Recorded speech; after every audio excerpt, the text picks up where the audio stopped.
This is a little bad. I don't know if it's going to do the job. All right. Jerry's not even here to pitch to me today. All right. Nancy's going to do it. Oh, it is going, gone. Have you got that, Riley? It is out. It is out of there. Into each life, a little rain must fall. Okay, if we're being totally honest, sometimes in our lives, the rain comes as a slight little shower. Sometimes it interrupts our plans. Maybe there's a thunderstorm that frightens us in the middle of the night, or maybe it's a monsoon that threatens to swamp us.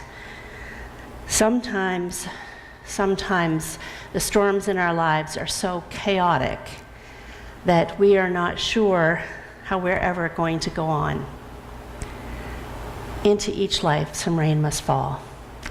Did you know, this is your baseball trivia for today, the longest ever rain delay in Major League Baseball is 7 hours and 23 minutes.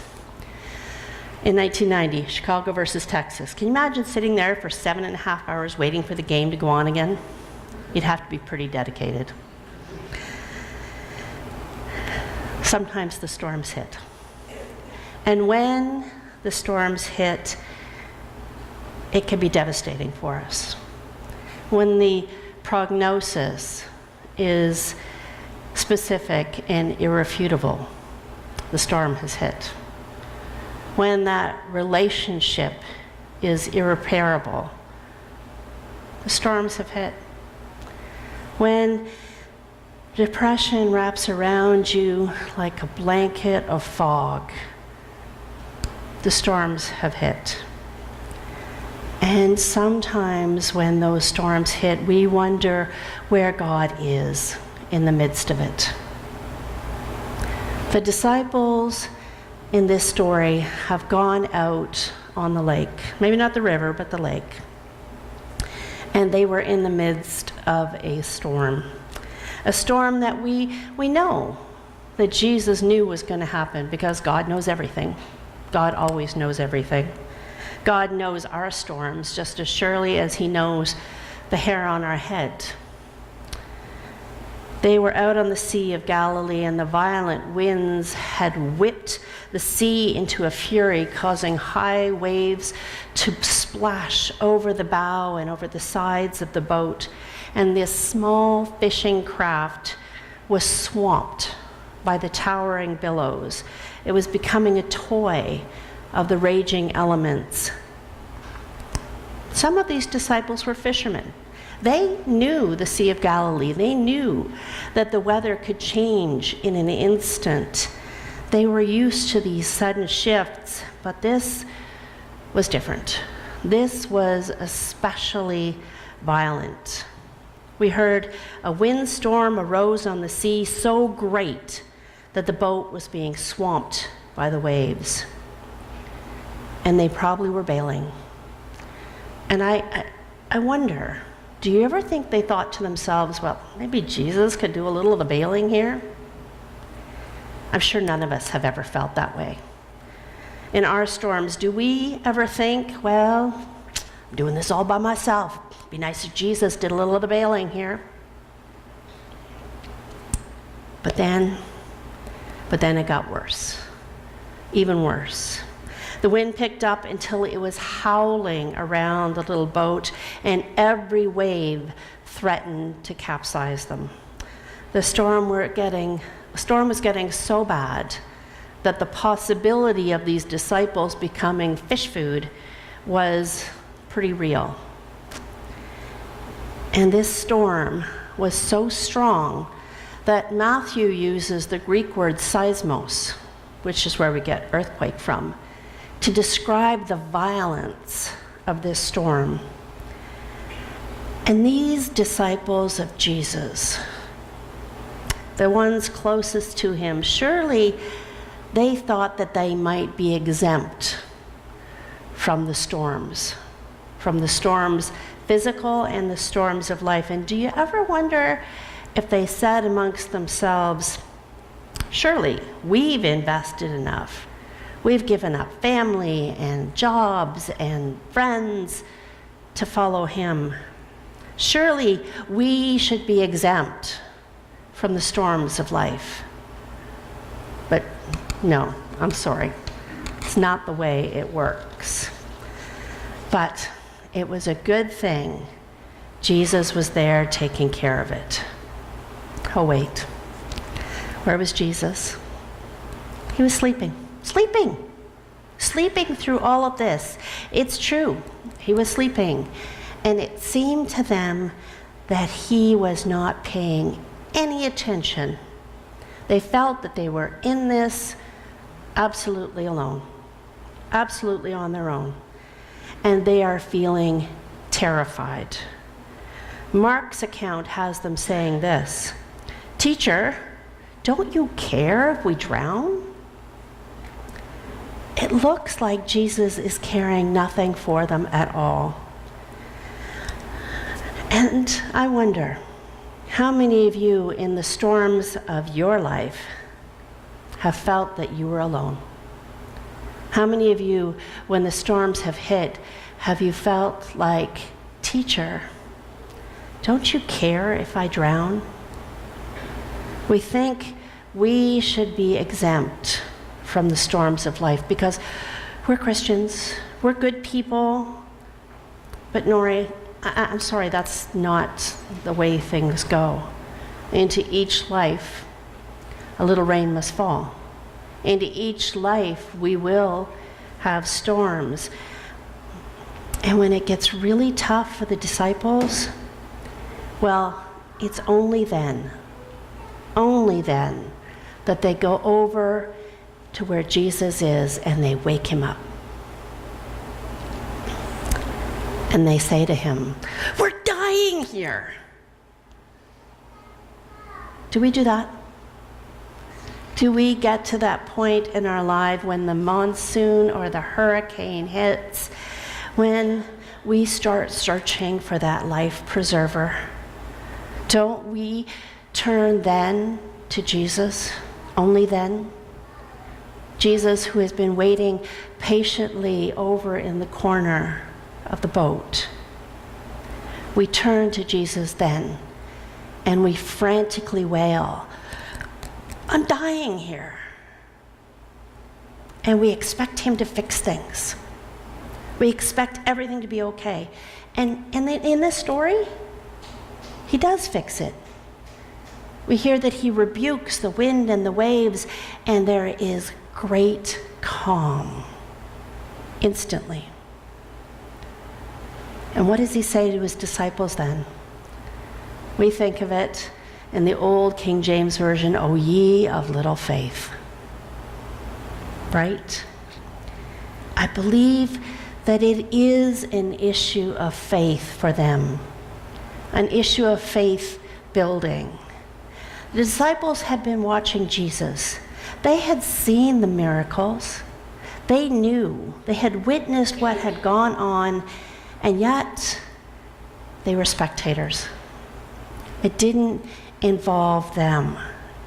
And Jesus wanted them to have a full picture of faith. He wanted them to be able to test their faith under duress. In James 1, we hear, "Consider it a great joy, my brothers and sisters, whenever you experience various trials, because you know that the testing of your faith produces endurance. And let endurance have its full effect so that you may be mature and complete, lacking nothing." And I wonder, sometimes in our lives, is our faith so small that we don't trust Jesus to calm the storms in our lives? Are we so ingrained in thinking that we can handle it all ourselves? Like the disciples bailing quietly for a while, we think we can do that. And it only when we are going down for the third time do we implore Jesus, do we wake him up from his peripheral place in our lives, in the corner of the boat, and like that life preserver, we reach for him. Only then, only when we are wailing, we're dying here, do we reach for the one that can calm the storm. It is precisely in those moments when our faith is most challenged that we realize that Jesus never got out of the boat. He was waiting for us to turn to him, waiting for us to have faith in him. Now, I'm not going to tell you that every storm that you face will be calmed. We know it's not true. I'm not going to tell you that you're going to get what you want every time you turn to Jesus and pray, every time you call on him. That's just not the way faith works. During our storms, during our challenging times, that is when our faith is strengthened. During our storms, when we are stressed, we can choose to let it destroy us, or we can choose to trust in Jesus and let it strengthen us. Let him strengthen us. Do you know that studies have shown that experiencing a stressful situation is an opportunity that improves our skills and our knowledge and our strengths, and it makes us more likely to experience growth. Our faith is the same way. When we are stressed, when we are put under duress, when we are in the midst of the storms of life, then our faith is given the opportunity to grow. Our faith needs this strengthening in order for us to learn, in order for it to be deepened. The more we realize that life is not going to be all sunshine and lollipops, the more we realize that we are going to go through the challenging times, the tough times, the storms in life, then the more we realize that we need to reach out to Jesus. As the disciples hit this storm, this real physical thunder and lightning rock the boat storm, they didn't know that Jesus could control the force of nature. They didn't know he could soothe the wind and the waves. At the end of our reading, it says, "Who is this man that even the seas and the winds are controlled by him?" They had no confidence that Jesus could help them. When our hearts are frightened, when we are troubled, when we face a situation, do we hang on to it ourselves because we don't think that Jesus can handle it, that Jesus can do anything about it? But when we truly understand who God is, we will realize that he controls the storms of nature and the storms of life, the storms of our troubled hearts. There is no storm that Jesus cannot calm. Jesus' power that calmed this storm can help us in any problem that we face. Jesus is willing to help, but we have to ask him. We have to reach out to him and let him not be in the corner, just waiting. Never discount the power that he has in our times of trial. And then we hear, what does he say to them after he calms the wind and the waves? "O ye of little faith." He calmed everything, just like that. We know that sometimes when the wind goes away, the waves are still there, but it says everything was immediately calm. This is the miracle within the miracle. They knew. They saw that the storm, that the waves were going, gone. There's a great calm. What looked absolutely impossible was possible with Jesus.